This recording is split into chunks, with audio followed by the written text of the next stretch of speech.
प्रथम पूजनीय भगवान गणेश की प्रतिमाएं हर जगह मिल जाती हैं, परंतु छत्तीसगढ़ के बस्तर में 3,385 फीट ऊंचे ढोलकल शिखर पर स्थापित विघ्न विनाशक की प्रतिमा मध्य भारत की एकमात्र गणेश प्रतिमा है जो इतनी ऊंचाई पर विराजित है।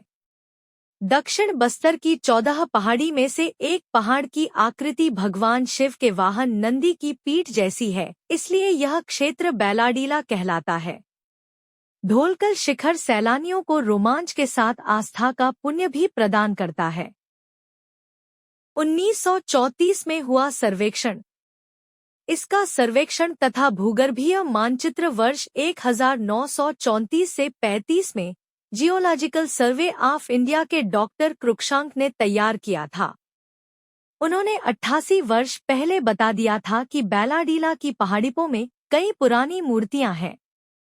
छिंदक नागवंशीय काली सिंधु नदी किनारे नरेश कश्यप गोत्र के बाशिंदे और शैव पंथी थे। वर्ष 1023 ईस्वी में जब नरेश नृपतिभूषण बारसूर आ रहे थे, तब उन्हें ढोलकल शिखर में बाल गणेश और परशुराम के मध्य युद्ध की कहानी ज्ञात हुई।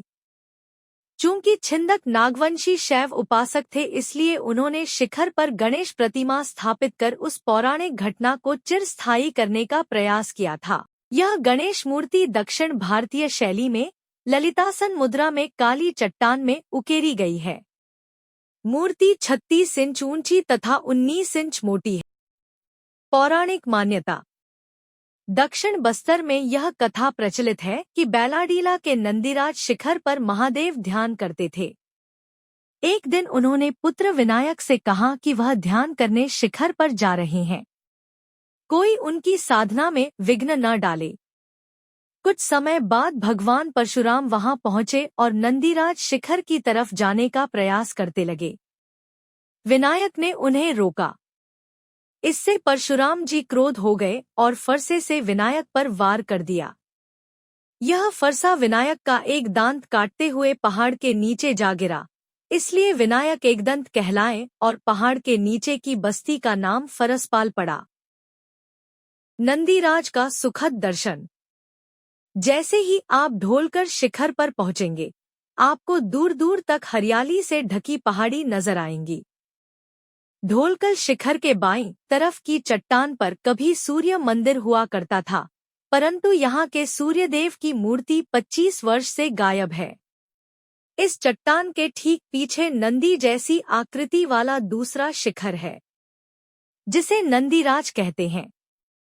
बैलाडीला क्षेत्रवासी इसे नंदराज कहकर पूजते हैं।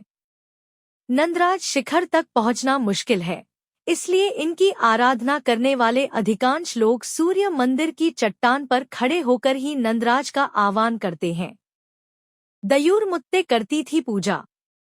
ढोलकल शिखर के नीचे बिखरी पड़ी पुरातन वस्तुओं के संदर्भ में फरसपाल, भोगाम, कवलनार, पंडेवार आदि गांव में एक रोचक कथा प्रचलित है।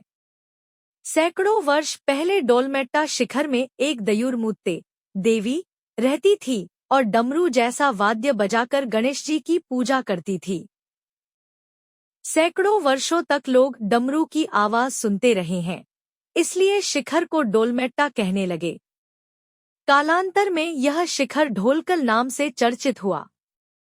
ढोलकल शिखर के नीचे पहाड़ी ढलान पर भी दयूर मुत्ते की पाषाण प्रतिमा थी। वह मूर्ति भी विगत 25 वर्षों से गायब है। ऐसे पहुंचे। छत्तीसगढ़ की राजधानी रायपुर से 384 किलोमीटर दूर दंतेवाड़ा में मां दंतेश्वरी शक्तिपीठ है। यहाँ से 16 किलोमीटर दूर फरसपाल गांव है। इस गांव से 3 किलोमीटर दूर जामगुड़ा बस्ती है। यहाँ पहाड़ के नीचे वाहन पार्किंग कर लगभग 3 किलोमीटर पैदल चढ़ाई कर ढोलकल शिखर तक पहुंचा जा सकता है। रायपुर से दंतेवाड़ा के लिए सीधी बस सेवा है। टंडूल एक्सप्रेस व पैसेंजर से दंतेवाड़ा पहुँचे या रायपुर हैदराबाद वायुयान सेवा से जगदलपुर पहुँच टैक्सी से ढोलकल पहुँच सकते हैं। ढोलकल शिखर के पास ठहरने के लिए कुछ विकल्प मौजूद हैं। लेकिन चूंकि यह क्षेत्र अपेक्षाकृत दुर्गम और जंगलों से घिरा हुआ है, इसलिए आपको ठहरने के लिए कुछ योजनाबद्ध तैयारियां करनी होंगी। होटल्स और गेस्ट हाउस। दंतेवाड़ा में कुछ छोटे होटल और गेस्ट हाउस उपलब्ध हैं, जहां आप रुक सकते हैं। यह जगह ढोलकल शिखर से लगभग 20 से 25 किलोमीटर की दूरी पर है, इसलिए यह एक सुविधाजनक स्थान है। सरकारी रेस्ट हाउस। दंतेवाड़ा में छत्तीसगढ़ पर्यटन विभाग और स्थानीय प्रशासन द्वारा संचालित कुछ सरकारी रेस्ट हाउस भी हैं, जहां रुकने की व्यवस्था हो सकती है।